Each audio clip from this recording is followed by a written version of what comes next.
Greetings, everyone, and welcome today, day number 411, April the 10th, 2023.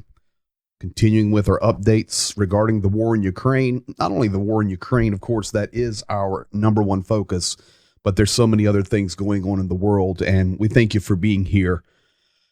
Full night. I hope you guys had a wonderful Easter weekend. For those of you that are in Europe, Ukraine, all of those areas, on the Orthodox calendar, you were celebrating Palm Sunday this weekend. And of course, that's actually where we're going to start tonight, talking about what happened on Palm Sunday in Ukraine. So thank you, as always, for being here, continuing to like, subscribe, comment, share, donate, all of those things. It's all much appreciated. President Zelensky came out yesterday and was boiling mad. Zaporozhye, I'm going to show you that on the map here. On the day that Ukraine was celebrating Palm Sunday, Russia celebrating Palm Sunday, the city of Zaporizhia, which is located right here. I'll come back out right here above where the Dnieper comes out and expands above Energodar and the Zaporozhye nuclear power plant. Zaporozhye, large city, million people, was hit very hard. People lost lives. It was a ground-to-ground attack with a huge barrage of S-300 missiles. No specific targets, just terror raining down on the city of Zaporizhia. That was the main thing in President Zelensky's address. Is there not any humanity in anybody? And of course, that is reflecting to President Vladimir Putin and the Russian regime. So that happened on Palm Sunday, even into last night. And now today, of course, we are coming off much other information that is happening throughout Ukraine, but that was the big deal that was happening yesterday. Now, in addition to that, it came out today that Russia is digging trenches, huge trenches. And I want to stay in this southern part of the map here. You see the base city of Melitopol. You can see my mouse queuing around it here. And to the east of that, you come over to the port city of Bryansk. There is now a 70-kilometer trench dug between Melitopol and Bryansk, preparing for defensive positions. And actually, it's not just there, but over these months, over the winter, and I can tell you, it's not only on the Russian side. Zhenya and I driving throughout all these territories, we were constantly noticing, even on the Ukrainian side, huge trenches being dug everywhere. Now we're seeing that Russia is doing the same thing. What are we learning from this? We're learning what we already know. We're going to have to pace ourselves because this war is not ending tomorrow, especially with many things that are happening throughout the rest of the world right now. But here is an image and a map I want to show you. You see the red lines here. These are the places. That is not the border of Ukraine. The border of Ukraine, of course, on the right side would be far to the east of that, and then, of course, down to the Black Sea and Crimea. But these are the defensive lines that Russia has been digging for months. We're not talking about just a trench for a man. We're talking about massive trenches.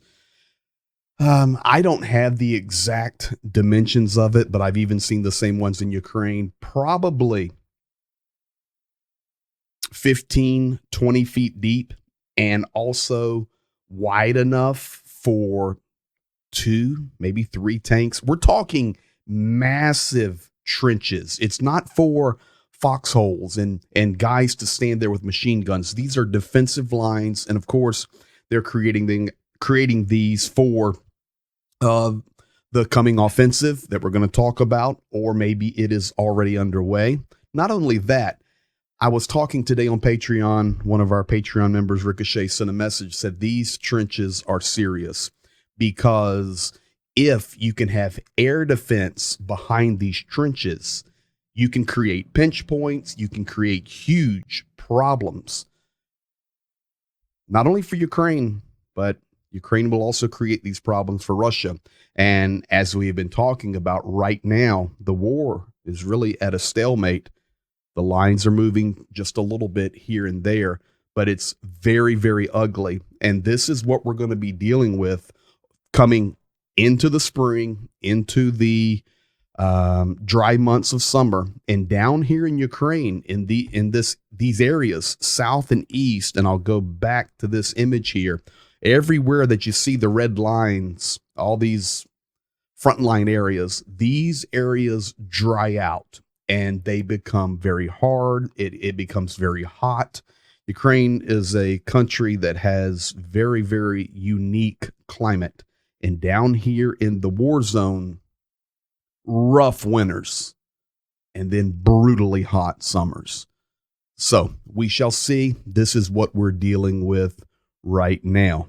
Now, speaking about defenses, Shoigu today, you guys know, Putin's defense man, was in Minsk, Belarus, speaking with Lukashenko. I remind you, probably, 10 days ago, we were talking about the great things that Lukashenko was saying, and we need peace, we need peace, we need peace, we need negotiations, we need negotiations. On Friday of last week, Lukashenko went and spent some time with Putin. Today, Monday, Shoigu is in Minsk. Got a little bit of this translated for you. You tell me what you think. You can drop comments in the chat. You think this is the same guy that was speaking 10 days ago? Listen to him. Sometime after 1994, the famous Budapest Memorandum, where all the Western powers in Russia swore to Kazakhstan and Ukraine and Belarus to provide us full security. Now, naturally, you know that the Western powers, they've trampled all of these treaties, all these agreements and statements, and now there is no security. I also mean economic security as well. Well, what kind of economic security is there if they impose sanctions against us and Russia? What kind of security guarantees can America offer us? None, except for pulling an aggression against us as we see now. We need full security guarantees from our brotherly Russia. We need full security guarantees from our brotherly Russia. Can we trust the West? No. Can we trust America? No. Look what those clowns are pulling right now. That was today in Minsk, Belarus. Now, we're leading, yes, to the data leak. We're going to come to that in just a moment. What happens in response to that? Reznikov comes out right here. I'll show you an image. Reznikov, the defense minister of Ukraine, put out a call today to the world. He said, if you are out there and you want to be a member of the Foreign Legion fighting here in Ukraine, we are specifically looking for F-16 pilots, tank operators, and mechanics. So you tell me what you think is going on. That was Lukashenko. And then we see Reznikov talking. We talked about the trenches everywhere. And it's both sides, folks. I'm telling you. If Zhenya was on with me tonight, he could tell you we drove hundreds of kilometers. I mean, in one time. While we were there running for 3 months, we drove thousands and thousands of kilometers, but we would drive hundreds at a time, and we would see trenches 30 kilometers long, massive on the Ukrainian side. This war is dug in, and it's not going anywhere anytime soon. Now, disclaimer, for the next 60, 90, 120 seconds, I'm going to tell you, I'm not an expert, and I do not have the answer. I can just tell you what Ukraine is thinking, because I get the information. The United States security leak with classified documents being posted online, places like Twitter and other places, is a disaster. It's not only a disaster for the United States, it's a disaster for Ukraine. They're talking that it's the Russians that did it. I'm just going to tell you right now, I don't know. I read the same stuff you read. I've seen the same stuff. I am seeing stuff you're not seeing coming out of Ukraine from the military. They don't know. That's what they say. But I can tell you this, it's no bueno. What has happened over the last few days with these leaks, and it's not happened just one time. I think we're now on the third Pentagon going crazy. The world over the last 72 hours has become more destabilized than at any point in this war. Yes, we're focused on Ukraine. Yes, we're focused on supporting Ukraine, standing for the truth. But at the same time, France over in China, they're discussing, we do not need any leadership from the West, meaning the United States. At the same time, China doing their war games. Not only that, putting out the propaganda of how they will attack Taiwan.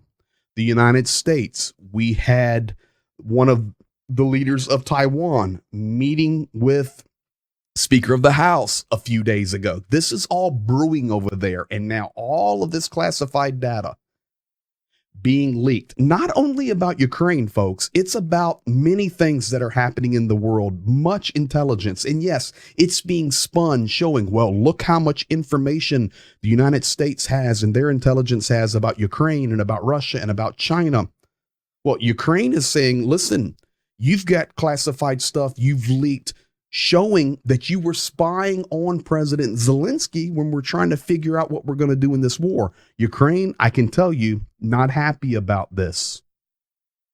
I'm just telling you what I'm reading. But when we look at the big picture, Israel, we have a disaster brewing down there, as we've been talking about for weeks and weeks and weeks. It's growing, it's brewing, and unfortunately, the vacuum that is the United States leadership is gone. It is created a vacuum in the world, and inside that vacuum, there's no voice of America. There's no trust of America. You guys know it. You're here. You're not stupid. You're smart, intelligent. You can see what's happening. We're in trouble. And now this security leak, I'm not going to sit here and try to Snowden. Oh, sorry. I'm not going to try to Snowden you. That was good, actually. And tell you, what and who and how, when it first started happening, they were saying this is the biggest security leak since Snowden. The fact is, I think now it may even be bigger. It's just a mess. It's no good for anyone. And every nation now is trying to spin it positively. Well, what can we gain from this? And then the negative side of.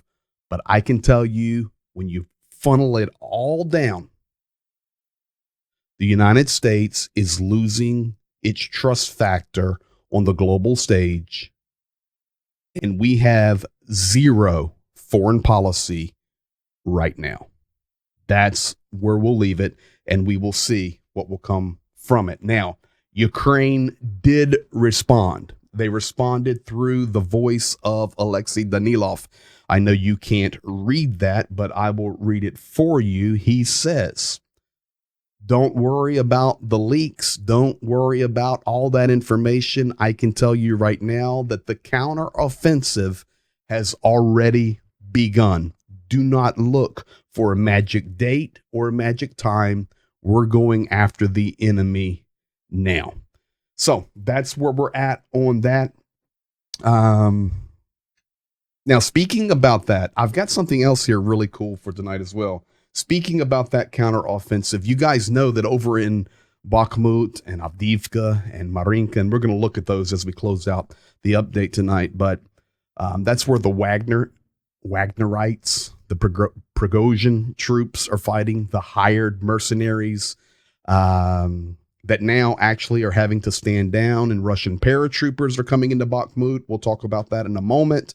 But we've got a video clip out of Prigozhin talking after Danilov said the counteroffensive has already begun. So let's take it back. We've been talking about this counteroffensive coming. We have all this leaking of data over the last few days. You've got Zelensky actually upset, but being quiet. But you have Danilov saying, forget you guys. The counteroffensive has begun. No magic dates, no magic pills, no magic words, no hocus pocus. We're coming after the enemy. Then today we have a statement from Prigozhin, leader of Wagner over there in the east. Got this translated for you. Check this out.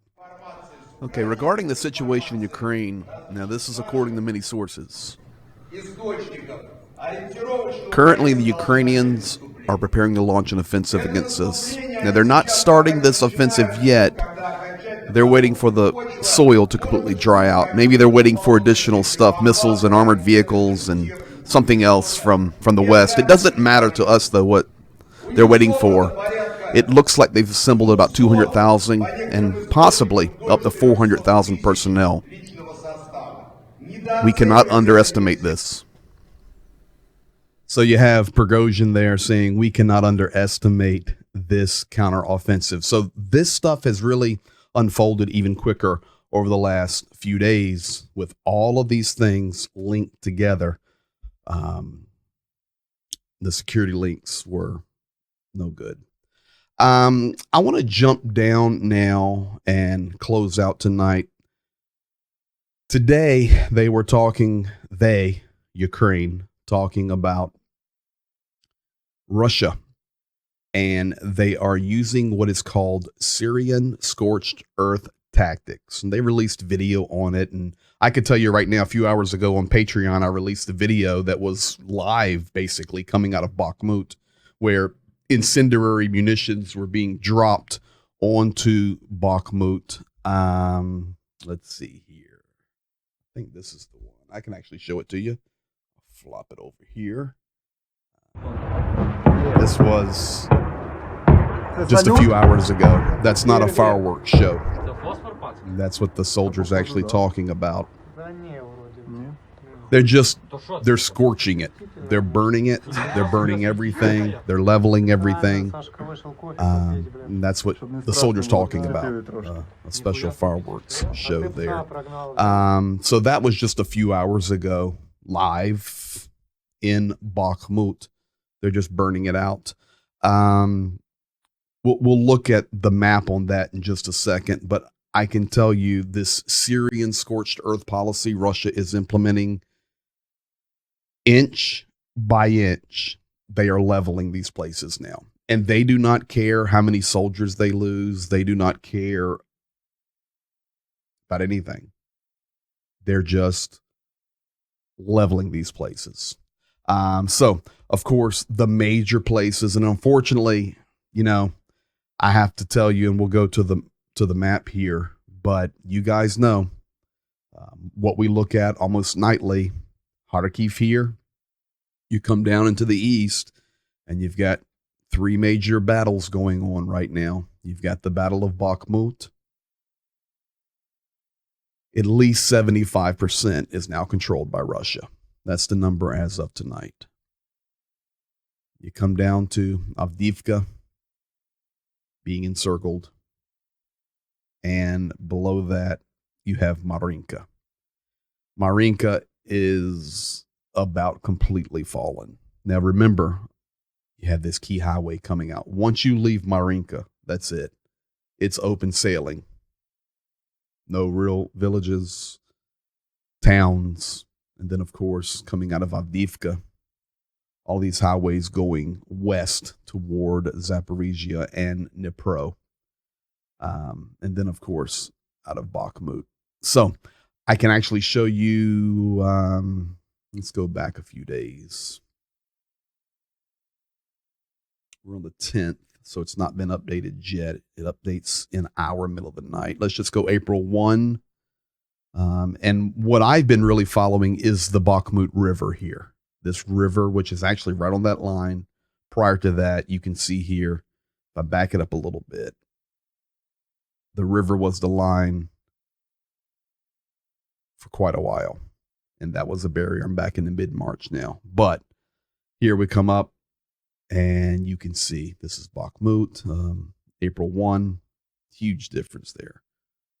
April 1, April 2, April 3, April 4, April 6, April 6, second update, April 7, April 8, and that's the latest update's not come. This is April 9. So about 75% of Bahkmut, and then of course as well down here in Avdiivka and Marinka. Now, Marinka, I want to show you. Here is Marinka outside of Donetsk, and I've got video out of there tonight I want to share with you. When we talk about the Syrian scorched earth policy, and that's just what they're calling it. You military guys will know much more than I know, but that's what they are. They, Ukraine, referring to it. They're using Syrian scorched earth policy. They're literally melting it. Here's some video I got today, and this is Marinka. So if I go back to the desktop, here is Marinka. And over here would be Donetsk. Here's Marinka.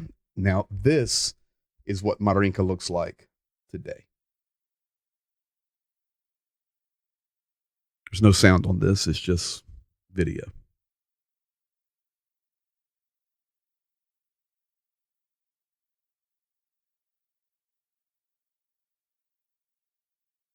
It's not just these buildings being, shelled out. That place is leveled, folks. They're calling this Syrian scorched earth.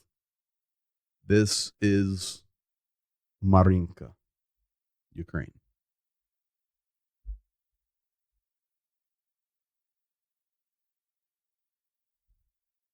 I mean, what are you blowing up now? It's gone. So that's Marinka. One more I want to show you tonight is Bahkmut. This video came out of Bahkmut today.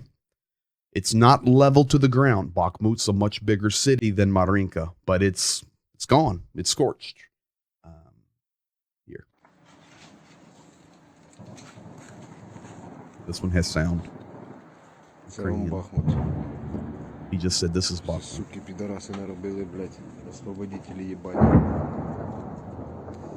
Вибачте за матюки.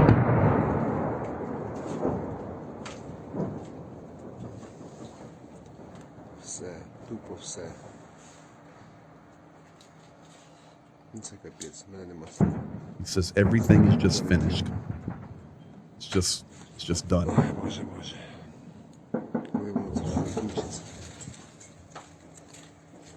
Всім гарного вечора. So, folks, that's what you have.